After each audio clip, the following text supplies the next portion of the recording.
ہمارے مقرر جناب ڈاکٹر حبیب الرحمان صاحب چیئرمین ہیں شعبہ تربیت شریعہ اکیڈمی میں۔ آپ نے درس نظامی کے ساتھ ساتھ LLB بھی کیا ہے اور بیک وقت اسلامی قانون اور ملکی قوانین کے ماہر ہیں۔ بہت بڑے اور جید عالم دین ہیں۔ آئلی قوانین سے ان کی دلچسپی ہے اور اسی وجہ سے نہایت ہی زیادہ مہارت رکھتے ہیں۔ کئی کتابوں کے مصنف ہیں اور کئی مقالات شائع کروا چکے ہیں۔ جناب ڈاکٹر حافظ حبیب الرحمان صاحب۔ الحمد للہ رب العالمین والصلاة والسلام علی رسولہ الامین، اما بعد فاعوذ باللہ من الشیطان الرجیم، بسم اللہ الرحمن الرحیم۔ آج کا موضوع ہے احکام طلاق اور عدت۔ آئلی قوانین کے ضمن میں طلاق بہت ہی اہم موضوع ہے۔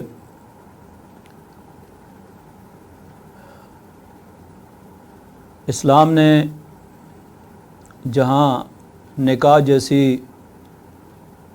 مثبت پہلو کی حامل جو نعمت تھی اس کے تفصیلی احکام دیے ہیں، تو وہاں پر طلاق جیسا سلبی اور منفی پہلو رکھنے والی جو چیز ہے اس کے بھی بڑے تفصیلی احکام دیے ہیں۔ ظاہر نکاح اس لیے نہیں کیا جاتا کہ علادگی اختیار کی جائے، طلاق دی جائے، لیکن بعض اوقات انتہائی ناگزیر حالات کے اندر نباہ ممکن نہیں ہوتا اور اس کی مختلف وجوہات ہوتی ہیں۔ مزاج کی عدم موافقت، معاشی تنگی، حقوق و فرائض کی ادائیگی میں کوتاہی، حسن معاشرت کا ممکن نہ ہونا، یہ تمام وہ بڑی بڑی وجوہات ہیں جن کی وجہ سے بعض اوقات علادگی اور طلاق ناگزیر ہو جاتی ہے۔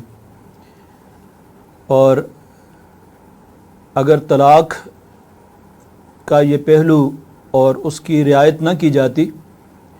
تو ظاہر ہے کہ تب بھی عورتیں انتہائی ظلم کا اور استحصال کا شکار ہوتی ہیں اور جنسی بے راہ روی کا شکار ہوتی اور مظالم سے چھٹکارے کی کوئی صورت نہ ہوتی۔ اس لیے اسلام ایک بہت ہی معتدل اور متوازن دین ہے اور انسان کی جتنی بھی فطری ضروریات ہیں ان کو پیش نظر رکھا گیا ہے، ان کو ملحوظ رکھا گیا ہے۔ ان میں سے ایک یہ طلاق کے تفصیلی احکام اور تفصیلی ہدایات بھی ہیں۔ لیکن طلاق کا معاملہ ایک نازک معاملہ ہے، اسے کھیل نہیں سمجھنا چاہیے۔ قرآن مقدس میں اللہ تبارک و تعالیٰ کا ارشاد ہے کہ یہ اللہ تبارک و تعالیٰ کی حدود ہیں، فَلَا تَتَّخِذُوهَا هُزُوًا، ان کو مذاق نہ بناؤ۔ اور جو شخص حد سے آگے بڑھے گا تو ایسا شخص جو ہے یہ ظالم ہے۔ ہم دیکھتے ہیں کہ لوگ نہ صرف عام زندگی کے اندر طلاق کے معاملے کو انتہائی غیر سنجیدہ لیتے ہیں، بلکہ ہمارے ہاں ملک کے اندر ڈراموں میں باقاعدہ اس کو ایک طلاق کو اس طرح اختیار کیا جاتا ہے کہ گویا کہ یہ کوئی اس کی اہمیت ہی نہیں ہے اور اس کو ایک مذاق بنایا جاتا ہے، کھیل بنایا جاتا ہے۔ تو شرعی احکام کو اس طرح ڈراموں میں پیش کرنا اور اسے مذاق بنانا،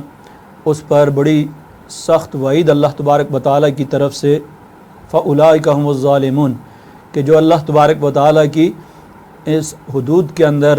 تجاوز کرتے ہیں، اللہ تبارک و تعالیٰ کے احکام کو مذاق بناتے ہیں، تو ایسے لوگ ظالم ہیں۔ تو یہ ظاہر ظلم، اس کا انجام ہم دنیا کے اندر بھی دیکھتے ہیں کہ ایسے ہنستے کھیلتے گرانے تباہ و برباد ہو جاتے ہیں اور بچوں کا مستقبل تباہ ہو جاتا ہے۔ لیکن جب ان احکام پر ان کی حقیقی روح کے مطابق عمل کیا جائے تو ان کے اندر بڑی رحمت ہے اور ان کے اندر، ان قوانین کے اندر ہمارے خاندانوں کے لیے بڑی برکت ہے۔ اس لیے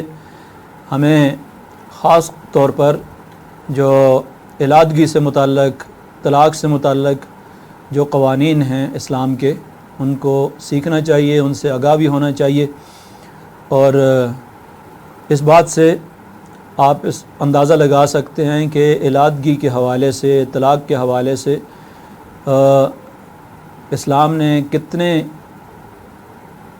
عمدہ انداز کے اندر تدریجی احکامات دیے ہیں کہ سب سے پہلے تو حکم یہ دیا گیا کہ وعاشروہن بالمعروف، حسن معاشرت اختیار کرو۔ نبی اکرم صلی اللہ علیہ وسلم کا ارشاد ہے کہ تم میں سے بہترین شخص وہ ہے جو اپنے اہل خانہ کے لیے اچھا ہو، بہتر ہو، اور میں سب سے زیادہ اپنے اہل خانہ کے لیے بہتر ہوں، اچھا ہوں۔ تو نبی اکرم صلی اللہ علیہ وسلم نے اپنی زندگی کو، اپنے اسوہ کو اپنی امت کے لیے ایک ماڈل کے طور پر پیش کیا کہ میں اپنے گھر والوں کے لیے سب سے زیادہ ان کی عزت، احترام کرنے والا، ان سے حسن سلوک کرنے والا ہوں۔ تو آپ بھی اپنے اہل خانہ کے ساتھ حسن سلوک کا مظاہرہ کریں، حسن معاشرت کریں، ان کے حقوق ادا کریں۔ تو نبی اکرم صلی اللہ علیہ وسلم کا یہ اسوہ آج ہمارے گھروں کے اندر اگر آ جائے اور اسلامی تعلیمات آ جائیں تو ہم قرآن مقدس کی اس آیت کا مصداق بن سکتے ہیں، ربنا ہب لنا من ازواجنا و ذریاتنا قرۃ اعین وجعلنا للمتقین اماما۔ دعا بھی سکھائی گئی ہے، اور اہل ایمان کے گھروں کو ایسا ہی ہونا چاہیے کہ اے اللہ ہمیں، ہماری اولاد کو، ہماری بیویوں کو ہمارے لیے آنکھوں کی ٹھنڈک بنا دے۔ تو ہمارے بیوی بچے ہمارے لیے آنکھوں کی ٹھنڈک اسی وقت بن سکتے ہیں کہ جب ہم قرآن و سنت کی ان تعلیمات پر عمل کریں گے، ورنہ اس سے دور ہٹ کر ہمارے گھر جو ہیں وہ تباہ و برباد ہوں گے۔ اس لیے ضروری ہے کہ ہم اس معاملے کے اندر قرآن و سنت کی تعلیمات سے آگاہی حاصل کریں۔ تو طلاق سے پہلے شریعت نے تدریجی احکامات دیے ہیں، اور بہت ہی عمدہ تعلیم ہے کہ سب سے پہلے تو آپ ان کے ساتھ حسن معاشرت اختیار کریں، اور حسن معاشرت اختیار کرنے کے ساتھ ساتھ بڑی ایک اہم بات یہ کہی ہے، فَإِن كَرِهْتُمُوهُنَّ فَعَسَىٰ أَن تَكْرَهُوا شَيْئًا وَيَجْعَلَ اللَّهُ فِيهِ خَيْرًا كَثِيرًا، کہ اگر آپ کو کوئی ایک بات ان کی ناپسند ہے تو یہ بھی ممکن ہے کہ اللہ تبارک و تعالیٰ نے اس خاتون کے اندر اور بہت سی خوبیاں اور کمالات رکھے ہوں، آپ ان پر بھی تو نگاہ ڈالیں ہیں۔ بعض اوقات کسی ایک کمزوری کی وجہ سے انسان جذبات میں آ کر طلاق تک جو ہے وہ معاملہ پہنچ جاتا ہے۔ تو یہاں حکم یہ دیا گیا کہ ذرا دیکھو اس کی زندگی کے اندر باقی پہلوؤں کا بھی جائزہ لو کہ یہ ایک آدھ کمزوری اگر ہے تو اور بہت سی خوبیاں اس کے اندر موجود ہوں گی۔ اور جب انسان خوبیوں پر نگاہ ڈالتا ہے تو اس کے بعد بہت کم ہی ایسا ہوتا ہے کہ کوئی علادگی کی نوبت آئے یا طلاق کی نوبت آئے، کیونکہ انسان کی سب سے بڑی کمزوری یہ ہے کہ وہ وقتی جوش میں آ کر، غصے میں آ کر کسی ایک کمزوری کو سامنے رکھتے ہوئے طلاق دے بیٹھتا ہے، اور اس کے بعد جو ہے وہ دونوں خاندانوں کے لیے بڑے مسائل پیدا ہو جاتے ہیں۔ تو سب سے پہلا تو حسن معاشرت کا حکم ہے۔ اس کے بعد دوسرا حکم یہ دیا گیا، وَإِنْ خِفْتُمْ شِقَاقَ بَيْنِهِمَا فَبَعَثُوا حَكَمًا مِّنْ أَهْلِهِ وَحَكَمًا مِّنْ أَهْلِهَا۔ اگر گھر میں تلخیاں پیدا ہو گئی ہیں اور آپس میں حسن معاشرت کے نتیجے میں ان کمزوریوں پر قابو پانا ممکن نہیں رہا، تو ایسی صورت میں حکم دیا گیا، ان خفتم شقاق بینہم فبعثوا حکما من اہلہ وحکما من اہلہا۔ تو ایسی صورت میں خاندان کے جو بزرگ ہیں ان کو مداخلت کرنی چاہیے، اور خاموش تماشائی بننے کے بجائے یا آگ پر تیل چھڑکنے کے بجائے ان کو اپنا قائدانہ کردار ادا کرنا چاہیے اور مصالحت کروائیں، اور ان کے درمیان جو غلط فہمیاں، بدگمانیاں پیدا ہو چکی ہیں انہیں ختم کرنے کی کوشش کریں۔ تو ایسی صورت میں دونوں طرف سے خاندان کے جو جہاں دیدہ لوگ ہیں، تجربہ کار ہیں، بزرگ ہیں، وہ درمیان میں مداخلت کریں اور اس طرح خاندان کو ٹوٹنے سے بچانے کا حکم دیا گیا ہے۔ اب اس سے بھی آگے بڑھ کر یہ بات کی گئی ہے کہ گھر میں اگر جب تلخیاں پیدا ہوتی ہیں فائزوہن، تو پہلے نصیحت کا معاملہ ہے۔ ایسا نہیں ہے کہ ہمارے ہاں معاشرے کے اندر جس طریقے سے معمولی سی کوئی تلخی ہوئی، غصہ ہوا اور فوراً 3 طلاقیں اکٹھی دے دیں، بعد میں کبھی ایک مفتی صاحب کے پاس اور کبھی دوسرے کے پاس جاتے ہیں کہ یہ وہ تو غصے میں نے 3 طلاقیں دے دی تھیں، کیا 3 طلاقیں ہوتی ہیں کہ نہیں ہوتی؟ جبکہ اس معاملے میں انتہائی ٹھنڈے دل کے ساتھ پورا غور و فکر کرنے کے بعد اس طرح کے معاملات میں کسی آخری انتہا پر جانے سے پہلے پوری طرح اس میں سوچ و بچار کرنے کا حکم دیا گیا ہے۔ فائزوہن، پہلے نصیحت سے کام لو۔ اگر نصیحت سے بھی خاتون جو ہے وہ اپنی روش سے باز نہیں آتی ہے تو کہا گیا کہ ان کے بستر الگ کر دو۔ یعنی جو عورت بھی جس کے اندر تھوڑا بہت بھی اس معاملے کے اندر کوئی شائستگی ہوتی ہے وہ دوبارہ اپنے رویے سے باز آ جاتی ہے، اور تادیب تک کا حکم دیا گیا کہ تھوڑا بہت آپ سرزنش کر سکتے ہیں آپ اس کی، اور اس کے بعد انتہائی ناگزیر ہو جائے اور نباہ ممکن نہ ہو تو ایسی صورت میں طلاق بھی دی جا سکتی ہے۔ لیکن طلاق کے بارے میں فرمایا گیا کہ ابغض الحلال عند اللہ الطلاق، کہ جائز اور حلال کاموں کے اندر سب سے مبغوض ترین چیز جو اللہ تبارک و تعالیٰ کے نزدیک ہے وہ طلاق ہے۔ تو اس لیے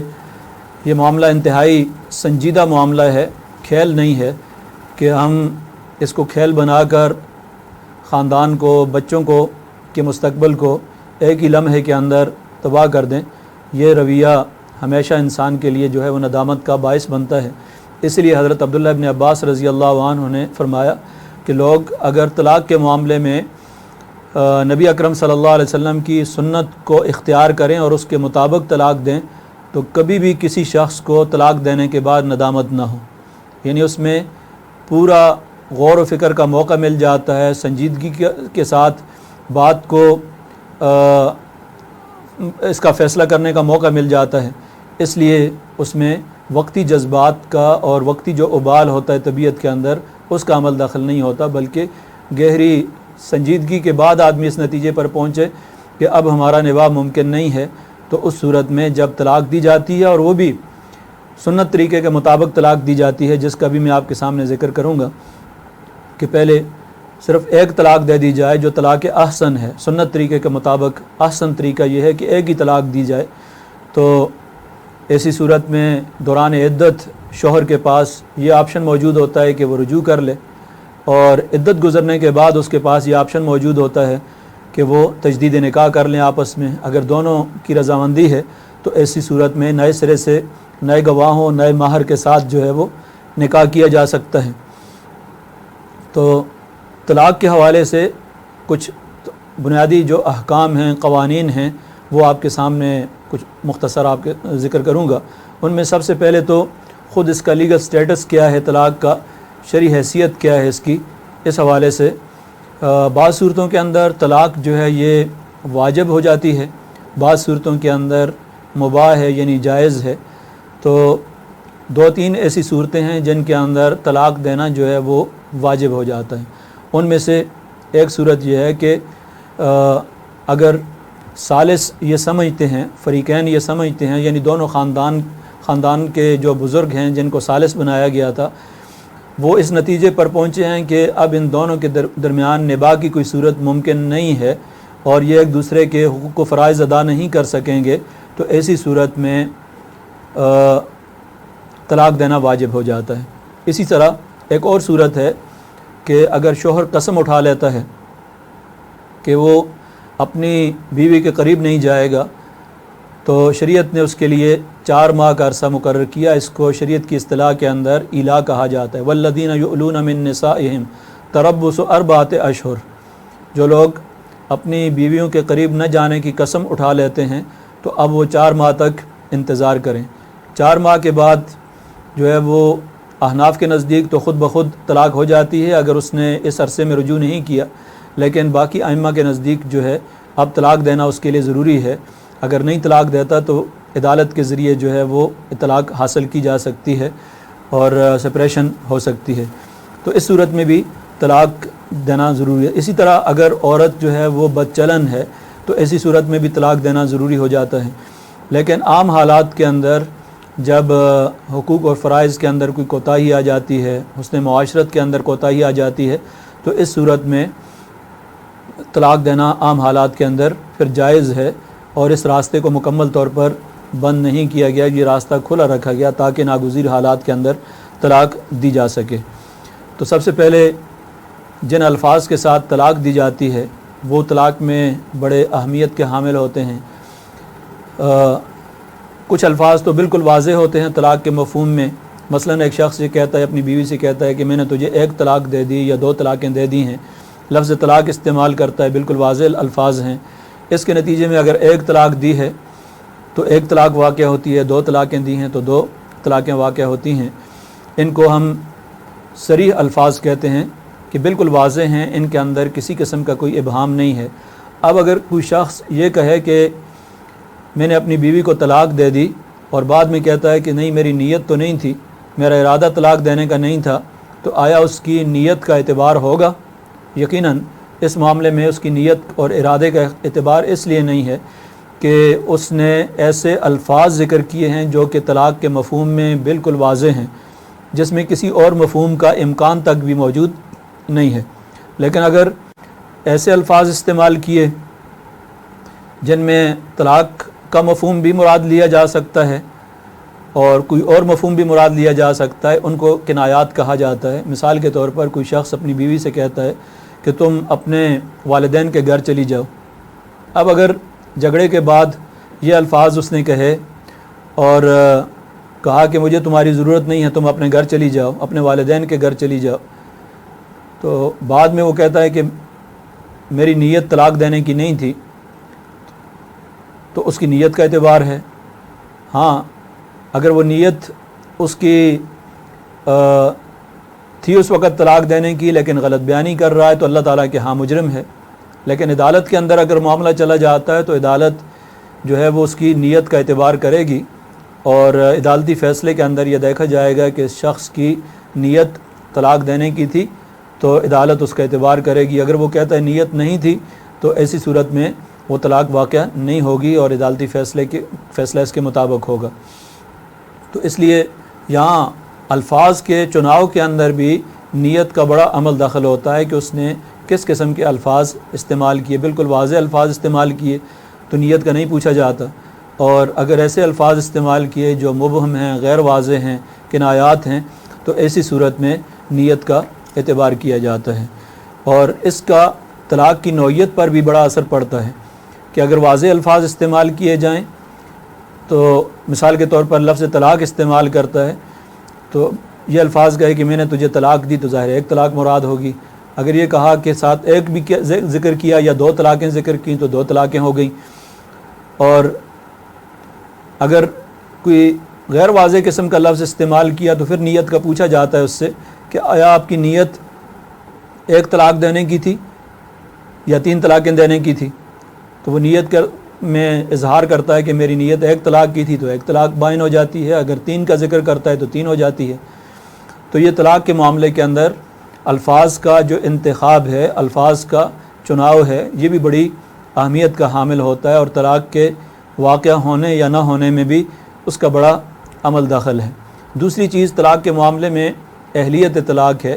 یعنی لیگل کیپیسٹی جو ہے وہ کس کے اندر پائی جاتی ہے. تو شریعت کے جو عام احکام ہیں وہ جس طریقے سے عاقل اور بالغ شخص پر لاگو ہوتے ہیں، طلاق کے معاملے کے اندر بھی کسی شخص کے طلاق دینے کی اہلیت کے لیے یہ بات ہے کہ وہ کس حد تک وہ کیا عاقل بالغ ہے. مطلب یہ ہے کہ اگر کوئی شخص عاقل نہیں ہے، پاگل ہے، تو ظاہر ہے کہ اس کا طلاق دینا اور نہ دینا جو ہے برابر ہے، اور اس کی طلاق مؤثر نہیں ہوتی، اس لیے کہ اس کے اندر سوچ و سمجھ، ہوش و حواس نہیں ہوتے، اس لیے اس کی طلاق دینے کا کوئی اثر نہیں ہے. اسی طرح اگر کسی شخص نے سو جاتا ہے، سوئے ہوئے خواب کے اندر طلاق کے الفاظ اس کی زبان سے ادا ہو جاتے ہیں تو اس سے بھی طلاق نہیں ہوتی ہے. اس لیے وہ ہوش و حواس میں تو ہے نہیں ہے. اور اگر کوئی شخص بالغ نہیں ہے، نابالغ ہے، تو ایسی صورت میں بھی نابالغ بچوں کے جس طرح بعض اوقات نکاح ہو جاتا ہے،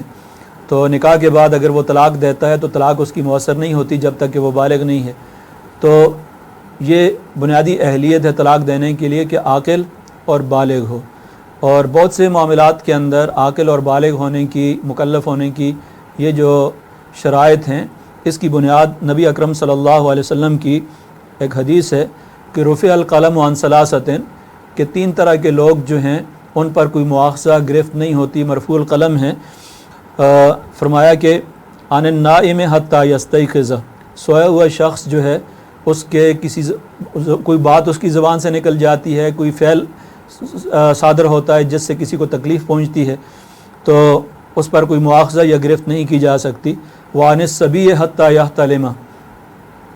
نابالغ بچہ جب تک کہ وہ بالغ نہیں ہو جاتا اس پر کوئی مواخذہ گرفت نہیں ہے. وعن المجنون حتی یفیق،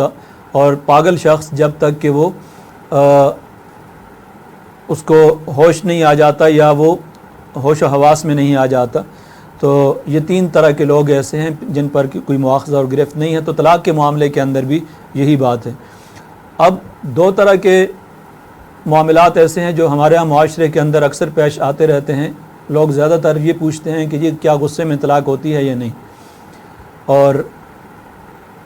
چونکہ بیشتر اوقات میں جب جھگڑا ہو جائے، انسان غصے میں ہو تو غصے میں طلاق دے دیتا ہے. تو اسی لیے یہ سوال کیا جاتا ہے کہ کیا غصے میں طلاق ہو جاتی ہے یا نہیں. تمام فقہاء کے نزدیک، تمام ائمہ کا اس میں اتفاق ہے کہ اگر کوئی شخص غصے میں ہو تو ایسی صورت میں اگر وہ طلاق دے دیتا ہے تو طلاق اس کی مؤثر ہوگی، طلاق نافذ ہو جائے گی، اور غصے کا طلاق پر کسی قسم کا کوئی اثر اس لحاظ سے نہیں پڑتا کہ غصے میں طلاق دے دے تو طلاق نہیں ہوگی. طلاق مؤثر ہوگی اور طلاق ہو جائے گی. اس لیے کہ عام طور پر کوئی ہنسی خوشی تو طلاق دیتا بھی نہیں ہے، غصے کی حالت میں لوگ طلاق دیتے ہیں. اسی طرح ایک سوال یہ پوچھا جاتا ہے کہ اگر کوئی شخص مذاق میں طلاق دے دیتا ہے تو کیا اس کی طلاق ہو جائے گی. تو نبی اکرم صلی اللہ علیہ وسلم کی ایک حدیث ہے، ثلاث جدہن جد وحزلہن جد، کہ 3 چیزیں ایسی ہیں کہ جن کے اندر اگر کوئی آدمی سنجیدگی کے ساتھ وہ چیز کرتا ہے تو تب بھی اس کو سنجیدہ ہی تصور کیا جاتا ہے، اور اگر اس کے اندر وہ مذاق میں وہ 3 چیزیں کر لیتا ہے تو تب بھی اس کو سنجیدہ ہی تصور کیا جاتا ہے. النکاح والطلاق والعتاق، کہ نکاح مذاق میں نکاح کر لیا، ایجاب اور قبول کر لیا تو نکاح ہو گیا. اسی طرح مذاق کے اندر کسی کو طلاق دے دی، طلاق ہو جائے گی. اور اسی طرح ایک میں غلام آزاد کرنے کے حوالے سے ہے کہ غلام آزاد کر دیا تو ہو جائے گا، اور ایک روایت میں رجوع کے بارے میں ہے کہ کسی نے طلاق دینے کے بعد ایک طلاق دی پھر رجوع کر دیا مذاق میں تو رجوع بھی ہو جائے گا. تو یہ نکاح طلاق کے معاملات جو ہیں ایسے ہیں جس کے اندر اگر کوئی آدمی مذاق بھی کرتا ہے تو تب بھی اس کو سنجیدہ ہی تصور کیا جاتا ہے اور وہ مؤثر ہو جاتا ہے. تو یہ طلاق کے معاملے کے اندر یہ اہم بحث ہے. اسی طرح طلاق کی جو مختلف صورتیں ہیں کہ ایک طلاق سنت ہے اور ایک طلاق بدعت ہے. نبی اکرم صلی اللہ علیہ وسلم نے خود طریقہ بتایا اور اس کی تفصیلی ہدایات بھی دیں، اور قرآن مقدس کی متعدد آیات ہیں جن کے اندر طلاق کا ذکر کیا گیا ہے. الطلاق مرتان فامساک بمعروف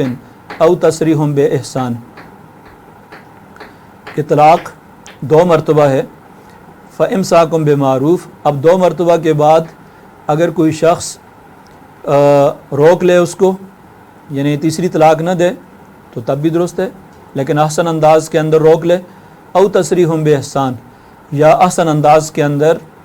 چھوڑ دے اس کو. فإن طلقها،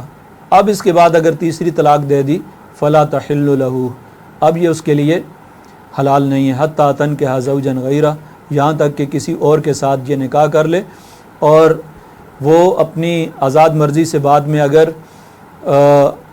طلاق دے دیتا ہے یا اس کی وفات ہو جاتی ہے، اب یہ اگر پہلے خاوند کے ساتھ نکاح کرنا چاہتی ہے تو نکاح کر سکتی ہے اس صورت میں۔ تو قرآن مجید نے بہت ہی تفصیل کے ساتھ طلاق کے مسائل کو سورہ بقرہ کے اندر اور باقی صورتوں میں، خاص طور پر سورہ طلاق، اس کے اندر تو بہت ہی تفصیل کے ساتھ طلاق کے مسائل ذکر کیے گئے ہیں۔ تو طلاق سنت میں دو طریقے ذکر کیے جاتے ہیں۔ ایک کہ طلاق احسن ہے۔ احسن یہ ہے کہ ظاہر ہے کہ طلاق ایک انتہائی ناگزیر صورت میں دی جاتی ہے، تو ایک دفعہ دینے سے بھی طلاق ہو جاتی ہے۔ اگر کوئی شخص اپنی بیوی سے یہ کہتا ہے کہ میں نے تجھے ایک طلاق دے دی ہے، تو اس کو ایک طلاق ہو گئی۔ اب اگر اس کے بعد وہ دوسری طلاق کا آپشن یا تیسری طلاق کا نہیں اختیار کرتا اور عدت ختم ہو جاتی ہے، تو عدت کے بعد بھی اگر زندگی میں کسی وقت بھی دونوں باہمی رضامندی سے دوبارہ نکاح کرنا چاہتے ہیں تو نکاح کر سکتے ہیں، اور عدت ختم نہیں ہوئی، پہلے ہی دونوں کا شوہر کو ندامت ہوئی کہ یہ میں نے غلط کر دیا ہے، تو ایسی صورت میں اس کے پاس اختیار ہے کہ وہ دوبارہ رجوع کر لے۔ اور عدت کے اندر رجوع کرنے کا مطلب یہ ہوتا ہے کہ الفاظ سے کہہ لے کہ میں نے رجوع کر لیا، یا عمل سے رجوع کر لے، تو دونوں ہی صورتیں رجوع کی ہوتی ہیں۔ رجوع کرنے میں یہ ضروری نہیں ہوتا ہے کہ نئے سرے سے جاب و قبول کیا جائے یا گواہ قائم کیے جائیں اور نئے سرے سے مہر اس کا مقرر کیا جائے، ان میں سے کسی چیز کی ضرورت نہیں ہوتی، صرف یہ کہہ دینا کافی ہے اس کے لیے کہ میں نے رجوع کر لیا ہے، تو اس سے رجوع ہو جاتا ہے۔ لیکن شرط یہ ہے کہ طلاق رجعی ہو، ایک طلاق دی گئی ہو پہلے، اس سے رجوع ہو سکتا ہے، دو طلاقیں دی گئی ہوں، اس سے رجوع ہو سکتا ہے۔ لیکن اب رجوع کر لیا اگر اس نے، اور 5-6 ماہ کے بعد دوبارہ اگر کسی بات پہ تلخی ہو گئی اور طلاق دے دی، اور پہلے 2 طلاقیں دے چکا ہے، تو اب یہ 3 طلاقیں مکمل ہو گئیں، اب رجوع کا حق اس کو حاصل نہیں ہے۔ البتہ اگر پہلی مرتبہ صرف طلاق احسن دی تھی، ایک ہی طلاق دی تھی، اب دوبارہ اگر اس نے کوئی 5-6 مہینے کے بعد دوبارہ طلاق دے دی، ایک طلاق دے دی، تو اب زندگی بھر اس کے پاس صرف ایک طلاق کا اختیار رہ گیا کہ جب بھی وہ اختیار استعمال کرے گا، کوئی سال 2 سال کے بعد مثلاً اس نے طلاق پھر دے دی، تو اب 3 طلاقیں ہو گئیں۔ ایسا نہیں ہے کہ رجوع کرنے کے بعد پہلی طلاق جو ہے وہ کالعدم ہو جائے گی، نل اینڈ وائڈ ہو جائے گی، ایسا نہیں ہے۔ وہ طلاق یعنی اپنی اس لحاظ سے برقرار رہے گی کہ یہ آپشن انہیں 3 میں سے ایک آپشن اس نے اختیار کر لیا، اب زندگی بھر اس کے پاس 2 کا اختیار ہے، 2 کر لیا تو زندگی بھر اس کے پاس ایک طلاق کا اختیار رہ جاتا ہے۔ تو یہ طلاق رجعی کے حوالے سے یہ بات ہے۔ اور طلاق رجعی کے لیے یہ ایک شرط بھی ہے کہ ایک طلاق دی ہو اور 2 طلاقیں دی ہوں۔ دوسری شرط یہ ہے کہ یہ طلاق اس نے ایک طلاق بھی اگر دی ہے تو ازدواجی تعلق قائم کرنے کے بعد دی ہو، اور یہ طلاق کسی معاوضے میں نہ دی گئی ہو۔ اگر مثلا خلع ہوا ہے اور خلع کے نتیجے میں عدالت نے فیصلہ کر دیا اور شوہر نے طلاق دے دی، تو ایسی صورت میں جو طلاق ہوگی یہ رجعی نہیں ہوتی، کیونکہ اس کا اس نے معاوضہ ادا کیا ہے۔ یا عدالتی فیصلے کے نتیجے میں جو طلاق ہوتی ہے وہ بھی طلاق رجعی نہیں ہوتی۔ خلع کے نتیجے میں جو طلاق ہوتی ہے وہ بھی طلاق رجعی نہیں ہوتی، اس میں رجوع کا حق نہیں ہوتا۔ اور 3 طلاق اگر ہو جائے تو اس میں بھی رجوع کا حق نہیں رہتا۔ تو یہ طلاق رجعی کے حوالے سے بنیادی بات ہے۔ اور اگر اس نے ایسے الفاظ استعمال کیے جن کا ذکر ابھی میں نے آپ کے سامنے کیا کہ کنایات کے الفاظ استعمال کیے، تو اس صورت میں طلاق بائن ہوتی ہے۔ بائن میں اس کی نیت کا اعتبار ہوتا ہے کہ اس نے 1 کی نیت کی ہے یا 3 کی۔ اگر 1 کی ہے تو اب اس کو بائن صغریٰ کہتے ہیں، مائنر ڈگری طلاق۔ اور اس میں اگر وہ دوران عدت تجدید نکاح کرنا چاہیں، دونوں کی باہمی رضامندی ہو، تو نئے سرے سے نکاح کر سکتے ہیں۔ یہ رجوع نہیں ہے، رجوع کا حق طلاق بائن کے اندر نہیں ہوتا۔ طلاق بائن کے اندر جو ہے وہ صرف بائن صغریٰ اگر ہے تو ایسی صورت میں صرف اس کو یہ حق حاصل ہے کہ نئے سرے سے وہ نکاح کر لیں۔ اور نئے سرے سے نکاح کرنے کا مفہوم یہ ہے کہ جاب و قبول ہو، مہر ہو، گواہ ہوں، یہ ساری چیزیں جو کہ ابتداءً پہلے نکاح کے اندر ضروری تھیں، وہ تمام تر شرائط جو ہیں وہ نکاح کی تجدید کے اندر بھی ہوں گی۔ تو اس طریقے سے نکاح کی تجدید جو ہے وہ طلاق بائن کے بعد، بشرطے کہ وہ بائن مائنر ڈگری ہے، صغریٰ ہے، تو اس میں یہ اختیار حاصل ہوتا ہے۔ دوسرا بائن کبریٰ ہے کہ اس نے الفاظ کوئی کنایات کے استعمال کیے اور یا 3 دفعہ کہہ دیا طلاق طلاق طلاق کہہ دیا مختلف اوقات کے اندر کہہ دیا، یا اس نے الفاظ ہی ایسے استعمال کیے اور یہ نیت ظاہر کی کہ میری نیت جو ہے وہ 3 طلاق دینے کی تھی، تو یہ طلاق بائن کبریٰ ہو جاتی ہے۔ اور طلاق بائن کبریٰ کے بارے میں حکم یہ ہے قرآن مجید کا حتیٰ تنکح زوجا غیرہ، 3 طلاق جن صورتوں میں بھی ہوتی ہے، خواہ وہ صریح طلاق ہو یا بائن کی شکل میں ہو، بائن ایسے الفاظ استعمال کیے ہوں جو کنایات کے ہوں اور اس کی نیت 3 کی ہو، تو ایسی صورت میں یہ طلاق واقع ہو جاتی ہے۔ واقع ہونے کے بعد اب یہ تجدید نکاح کا بھی حق ان کو حاصل نہیں ہے۔ اب یہ خاتون اپنی آزاد مرضی کے ساتھ کسی عدت گزرنے کے بعد کسی اور شخص سے نکاح کرتی ہے تو وہ نکاح کرنا اس کے لیے جائز ہے، ظاہر عدت کے بعد کسی کے ساتھ بھی نکاح کر سکتی ہے، وہ کسی اور فرد کے ساتھ نکاح کرتی ہے اور وہ کچھ عرصے ان کا آپس میں نباہ نہیں ہو سکتا اور نباہ ممکن نہ ہوا، تو ایسی صورت میں اس نے دوبارہ طلاق حاصل کر لی۔ طلاق کے بعد اگر یہ عدت اس کی گزارنے کے بعد پہلے شوہر کے ساتھ نکاح کرنا چاہتی ہے تو اب یہ پہلے شوہر کے ساتھ نکاح کر سکتی ہے، یہ جائز صورت ہے۔ لیکن ہمارے یہاں معاشرے کے اندر ایک انتہائی قبیح صورت جس پر نبی صلی اللہ علیہ وسلم نے لعنت بھیجی ہے کہ لعن اللہ المحلل والمحلل لہ، حلالہ کرنے والے پر بھی لعنت ہے اور جس کے لیے حلالہ کیا جاتا ہے اس پر بھی لعنت ہے، جس میں پہلے ہی سے یہ طے شدہ ہوتا ہے کہ اس نے طلاق دینی ہے اور طلاق دینے کے لیے اس نے نکاح کرنا ہوتا ہے، چند لمحوں کے لیے ہو، چند گھنٹوں کے لیے ہو یا کچھ وقت کے لیے ہو، یہ اس طریقے پر نبی اکرم صلی اللہ علیہ وسلم نے لعنت بھیجی ہے۔ تو یہ طلاق کے حوالے سے بنیادی چند ایک صورتیں تھیں جس کا میں نے آپ کے سامنے ذکر کیا۔ اب آپ کے سامنے ایک بہت ہی اہم صورت جو ہمارے معاشرے میں بہت ہی زیادہ عام ہے، کامن صورت ہے، وہ یہ ہوتا ہے کہ ایک ہی مجلس میں بعض اوقات 3 طلاقیں دے دی جاتی ہیں، ایک ہی مجلس میں یا ایک ہی کلمے میں کہہ دیا کہ طلاق طلاق طلاق، کیونکہ جب غصہ آتا ہے تو لوگوں کو اپنے اوپر ظاہر قابو نہیں ہوتا اور خوب غصہ جو ہے وہ ٹھنڈا صرف طلاق پر ہی نہیں، بعض اوقات جو ہے وہ سینکڑوں طلاقیں جو ہیں وہ دے چکے ہوتے ہیں۔ نبی اکرم صلی اللہ علیہ وسلم کے دور میں ایک شخص نے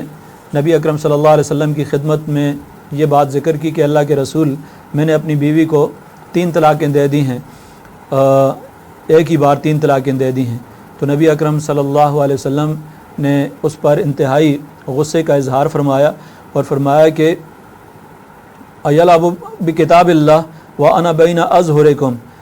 کہ کیا اللہ کی کتاب کے ساتھ لوگوں نے کھیلنا شروع کر دیا جب کہ میں ابھی تمہارے درمیان ہوں۔ کہ اللہ اور اس کے رسول نے جو طلاق دینے کا سنت طریقہ بتایا تھا اس کو چھوڑ کر آپ نے ایک ہی مجلس کے اندر 3 طلاقیں دینے کا طریقہ، اس کو اللہ کے رسول نے اللہ کی کتاب کے ساتھ کھیلنے کے مترادف قرار دیا کہ تم نے تو گویا اللہ کی کتاب کے ساتھ کھیلنا شروع کر دیا ہے، ابھی تو میں تمہارے درمیان موجود ہوں۔ تو